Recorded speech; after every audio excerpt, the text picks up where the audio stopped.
Self-Love is the New Sexy, the podcast devoted to helping you overcome life's most painful and stubborn challenges so you can feel great, have more energy, and live stress-free every day. To reach your full potential, simply work with the powerful spiritual principles that are readily accessible to everyone.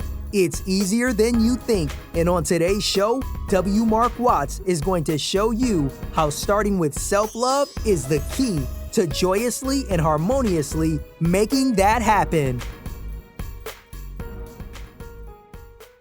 Hey everybody, this is W. Mark Watts. Welcome and thank you for hanging out with me for another episode of Self-Love is the New Sexy. And in today's episode, it's going to be a continuation. At the time that I'm recording this, I think this is going to be a 3-part series. So the first part I did was called The Fastest Way to Self-Love. So this is going to be part 2. And in part 2, I want to show you a real life, heartfelt example in my life that exemplifies what self-love doesn't look like and what it gives an example out, and I'll explain to you as well what it should look like. So again, the goal is to get to self-love to the point where you're loving yourself, where I'm loving myself, where we all are loving ourselves completely so that we live a life full of peace, joy, happiness, and we're accomplishing our goals and we're getting along and we're raising the vibration of humanity and the planet as a whole. That's the goal, right? But we're not there yet. None of us are there yet. So it's a work in progress. So let me give you this example, and then I'll explain to you what it could look like, what it should look like versus what it actually did look like. So let me get into it. Okay, so my real life, if you may have heard this in a previous episode, I think I discussed it at least once on the podcast in the past. But if you haven't, and for those of you who have, it's still a great example of the point I'm trying to drive home in this series. It is a 3-part series. And it's simply this. So I was in a relationship, a great relationship, for 12 years with a wonderful lady. I relocated from Atlanta, Georgia, up to Detroit, Michigan. We were at the point where had actually, the month before we broke up, we started talking about getting married. So say April, we started talking about getting married. And then the very next month, almost a month, 4 or 5 weeks later, after we had kind of set in some loose plans, she basically decided she wanted to go in a totally different direction, which meant we were breaking up at that point. Now, there was no discussions. It was just basically, I'm not going to lie and say I did see a couple of signs that something might be going wrong, but I never thought that would be the outcome. However, that was the outcome. She was 100% sure. She wanted to end the relationship, and that was it. And very little conversation as well. So now here's what could happen, what should happen if I understood at the time, or if I had been loving myself the way that I should be loving myself. It should have gone like this. She told me she wanted to break up. I should have asked her if she was sure. She said yes. I would have said okay. We would have parted ways. There needed to be no more communication. There needed to be nothing else at that. No questions needed to be answered or anything.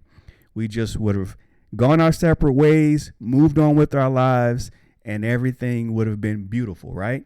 That's the perfect world. That is the world of a fully self-loved person. If we both had been able to do that, we both would have been completely loving ourselves 100%. Now, the real weird part about this is we had actually taken a course or like a one-day little seminar at the church that we were attending at the time. And the pastor there, his main message, or one of his main messages during the seminar, was he and his wife basically had an agreement. And the agreement is simply this, that if one or both of them decided that they no longer wanted to be married to each other, then they always had the right to do that and the blessing of the other person, right? And in fact, they had a saying that each day they would say, I love you today, which meant that today, at this moment, I love you and I want to be with you. However, if the opposite becomes true, and in fact, they do not love each other anymore, they want to part ways, they would do it immediately, amicably, and everything would be good between the two of them. Now, here's what happened in reality when my girlfriend at the time broke up with me. Now, I attempted with everything that I had to be loving, because we did agree that I did not put up a fight at that time and didn't say much. We parted ways. She was at my place at the time. She left, and then we were moving forward from there. So at that time, I did not let too much of my emotion show. We both let a little bit of an emotion show, but not very much. And so I had hoped, it was my plan, that I was going to be able to remain emotionless about this major upset in my life, right? Wrong, not going to happen. I was not prepared for that.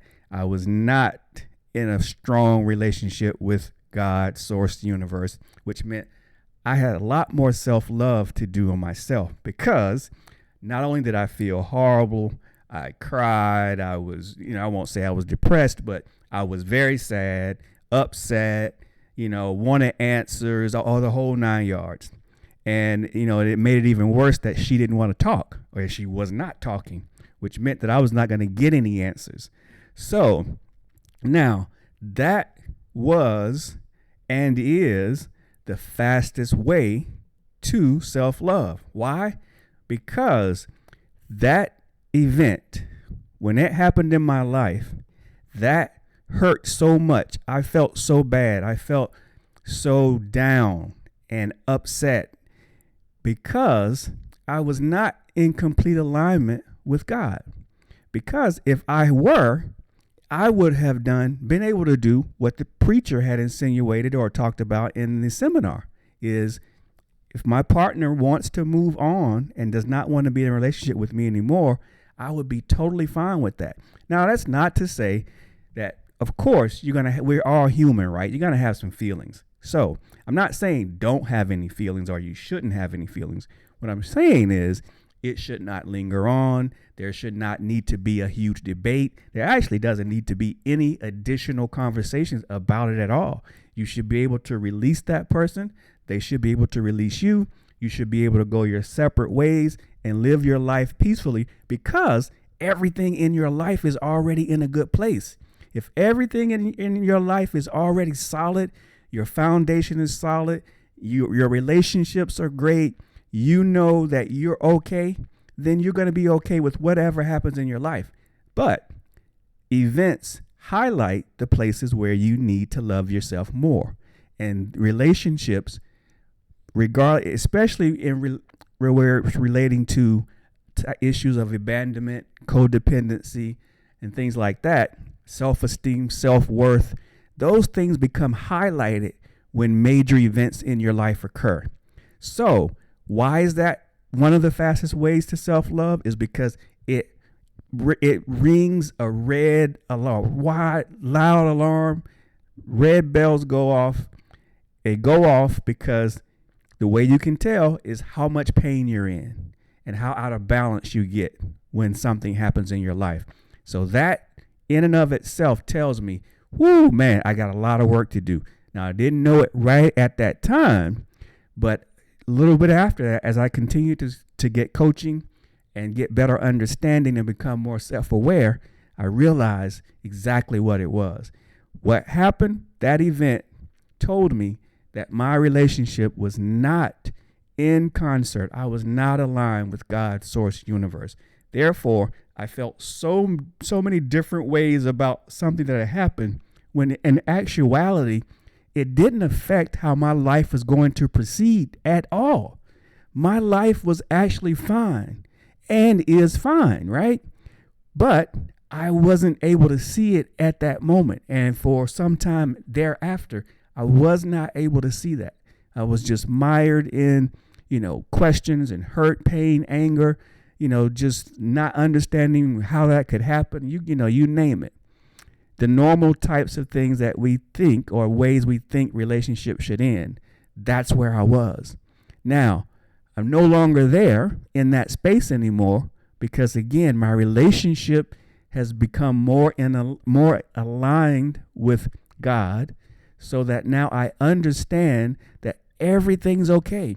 When it's time for me to meet that special someone, she will appear, we will recognize each other, and things will go on as planned. Everything else in my life is fine, right? But we think it's not, and we make a big deal out of it as if it's not. So we have to understand that when something traumatic, something huge happens in our lives, the reason why we feel so bad, the reason why it takes us out of who we are, the reason why it seems so difficult for us to get over is because we're out of alignment with God, Source, Universe, the Divine. When we are in alignment, those things don't bother us. We'll be able to make a clean break. We'll be able to go in the direction we're supposed to go in. Everything will be fine. No explanations needed.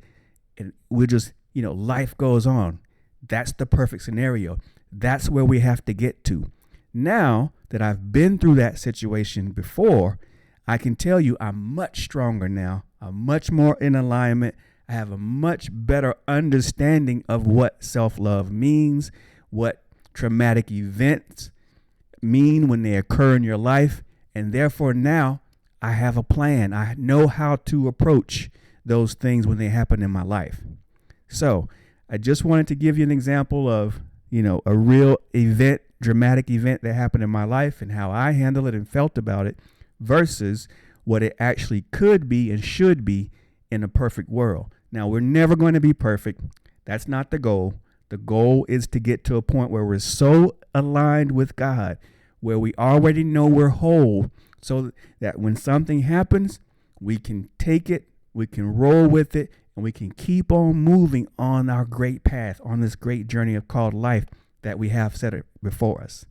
Now, I'm going to end here on this part 2 of this series, because in part 3, I'm going to talk about maybe a couple different practices that you can put in your tool belt that are gold, that in order, because I keep talking about being in alignment with God's Source, Universe, the Divine, right? But I haven't told you some easy ways to do that, because, many people tell you what to do, but they don't also show you and give you the tools. Well, I'm not that person. So I want to round out part 3 with giving you some tools that are easy to use, that you can use at any given point in your life, and that you should use, because the more that you use them, the more in alignment you come, and the more in alignment you will stay, so that when life comes your way, you're able to deal with it, manage it easily, and move forward in power as we were all designed to do. All right, great folks. Always a pleasure to be here with you. Look forward to speaking with you all again really soon. Bye now. You've been listening to Self-Love is the New Sexy with W. Mark Watts. If you enjoyed today's show, be sure to tell a friend. Also, make sure you never miss an episode by subscribing to our show on Apple Podcasts, Stitcher Radio, or wherever you listen to podcasts.